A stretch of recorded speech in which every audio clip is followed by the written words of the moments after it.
योगी का जिक्र आते ही सबसे पहले दिलो दिमाग में जो तस्वीर सामने आती है वो है यूपी के तेज तर्रार मुख्यमंत्री और भगवाधारी योगी आदित्यनाथ, जिनके कंधे पर हाथ रखकर खुद पीएम मोदी बात करते हुए नजर आते हैं।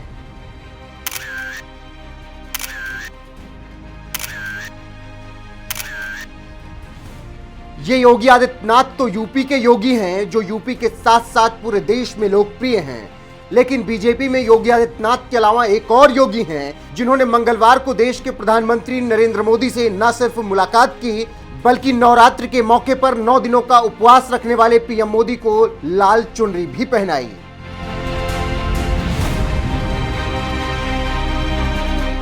तन पर भगवा और सिर पर भगवा पगड़ी बांधे ये योगी कोई और नहीं, राजस्थान के अलवर से बीजेपी सांसद योगी बालकनाथ हैं, जो उसी नाथ संप्रदाय से आते हैं जिस नाथ संप्रदाय से खुद सीएम योगी आदित्यनाथ जुड़े हुए हैं। बीजेपी के दूसरे योगी माने जाने वाले योगी बालकनाथ ने मंगलवार को ही प्रधानमंत्री नरेंद्र मोदी से मुलाकात की थी। इस दौरान उन्होंने अपने संसदीय क्षेत्र अलवर से जुड़े कई मुद्दों पर पीएम मोदी से बात भी की, जिसके बारे में उन्होंने एक ट्वीट में जिक्र करते हुए लिखा। आज माननीय प्रधानमंत्री नरेंद्र मोदी जी से दिल्ली में मुलाकात करते हुए अलवर जिले में केंद्रीय विश्वविद्यालय की स्थापना, गुरु गोरक्षनाथ जी के पहले शिष्य भर्तृहरि जी धाम का विकास और अलवर जयपुर वाया भर्तृहरि सरिस्का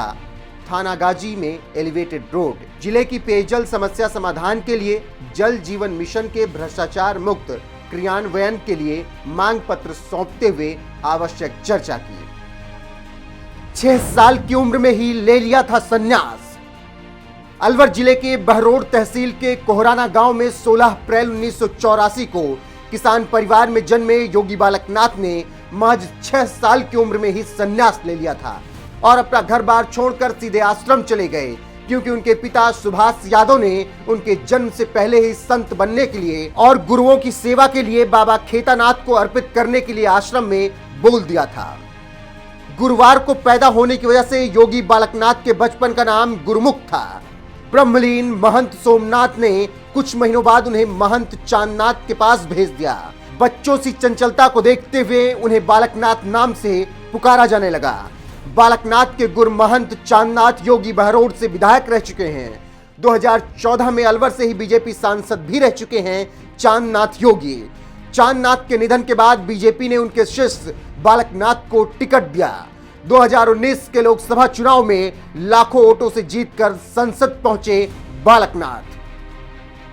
साल 2016 में योगी आदित्यनाथ, योग गुरु बाबा रामदेव और देश भर के कई संतों की मौजूदगी में योगी बालकनाथ को स्थल बोहर का 8वां उत्तराधिकारी घोषित किया गया था और 17 दिसंबर 2017 को जब लंबी बीमारी के बाद महंत चांदनाथ का निधन हुआ तो योगी बालकनाथ उनके उत्तराधिकारी बने और स्थल बोहर के मठाधीश के रूप में नाथ संप्रदाय के सबसे बड़े मठ का दायित्व 8वें मठाधीश के रूप में संभाला।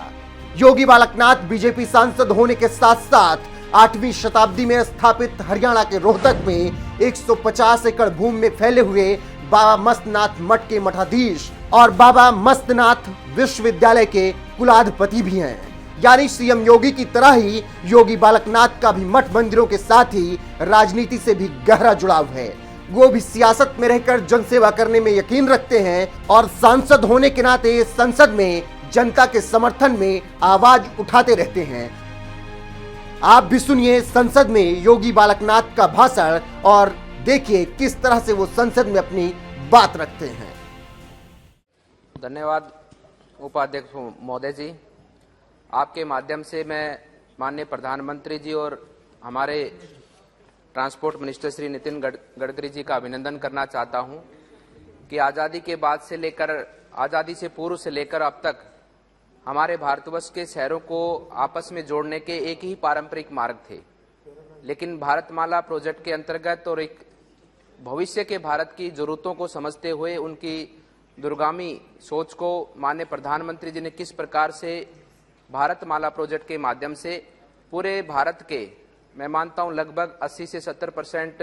शहरों को इस भारतमाला प्रोजेक्ट के अंतर्गत जोड़ा गया है और एक नया मार्ग प्रशस्त हुआ है हमारे सभी शहरों को आपस में जोड़ने का। और उसके साथ साथ ये और भी बड़ा एक विषय है और एक बहुत बड़ा खुशी का माहौल पूरे देश में इन सड़कों के माध्यम से हम सबको देखने को मिल रहा है कि जो दुर्गामी और जो पिछड़े कस्बे थे, हमारे गांव थे, ढानियां थी, उन क्षेत्रों से इन रोडों को निकाला गया है। मैं विश्वास के साथ कहता हूं कि आने वाले समय में जब ये रोड बनकर तैयार होकर चलने लगेंगे तो आने वाले कुछ ही सालों के अंदर वो छोटे छोटे कस्बे, वो छोटे छोटे गांव, वो छोटी छोटी ढानियां भी हमारे विकास के माध्यम से, हमारी सड़कों के माध्यम से देश की उन्नति के साथ में आगे बढ़ेंगे और एक बड़ा विकास उस क्षेत्रों में देखने को मिलेगा। मैं उसी क्रम में माननीय मंत्री जी यहाँ पर उपस्थित, उनका धन्यवाद, अभिनंदन करता हूँ कि जो हमारे दिल्ली से मुंबई का जो एक्सप्रेसवे बन रहा है, जो अलवर से होते हुए जाएगा, इधर ट्रांस हरियाणा जो कि पनियाला मोड़ जो कि जयपुर से थोड़ा सा और बहरोड के बीच में पड़ता है, उस पनियाला मोड़ से ट्रांस हरियाणा जो जम्मू कश्मीर, पंजाब, हिमाचल को जोड़ेगा, इन दोनों रोडों को जोड़ने के लिए माननीय मंत्री जी को हमने निवेदन किया था और माननीय मंत्री जी ने सहज भाव से उस स्वीकार करते हुए इन दोनों का एक ग्रीनफील्ड हाईवे वहां से स्वीकार किया है। माननीय मंत्री जी की उपस्थिति में मैं कहना चाहूंगा कि मैंने बार बार उनसे निवेदन भी किया और उन्होंने स्वस्थ आश्वासन भी दिया है कि हमारा एक बहुत मुंडावर कस्बा है, मुंडावर तहसील है, जो विकास के इस समय में पिछड़ी हुई है, उस मुंडावर तहसील को भी इस रोड के साथ में जोड़ा जाएगा। उसके लिए माननीय मंत्री जी ने मुझे आश्वासन भी दिया है। उसी क्रम में मैं कहना चाहूंगा कि जिस प्रकार से हमारे जो पुराने पारंपरिक रोड हैं उसमें टोल भी जनता से वसूला जाता है, लेकिन टोल कंपनियों के माध्यम से जनता को वो सुख सुविधाएं उपलब्ध नहीं हो पाती हैं। एक बहुत बड़ा विषय हम सबको देखने को मिलता है, जितने भी पुराने रोड्स हैं उनमें जो ग्रीन बेल्ट का काम है, पेड़ लगाने का, आप दिल्ली से जयपुर जाइए, किशनगढ़ तक जाइए, जो पूरा जयपुर का ये पूरा 48 नंबर हाईवे है, बहुत पौराणिक और बहुत बड़ा हाईवे है और मैं मानता हूं कि सबसे ज्यादा ट्रैफिक इस हाईवे से गुजरता है, लेकिन इसमें पूरे रास्ते में कहीं भी ग्रीन बेल्ट का कोई पेड़ वहां पर नहीं लगे हुए हैं। तो टोल कंपनियों को माननीय मंत्री जी निर्देशित करें कि जल्दी से जल्दी वहां पर ग्रीन बेल्ट के क्रम को पूरा किया जाए और वहां पर वृक्षारोपण का कार्य पूरा हो। उसी साथ साथ में जो हमारी ड्रेनेज की जो व्यवस्था हाईवेज के दोनों तरफ होती है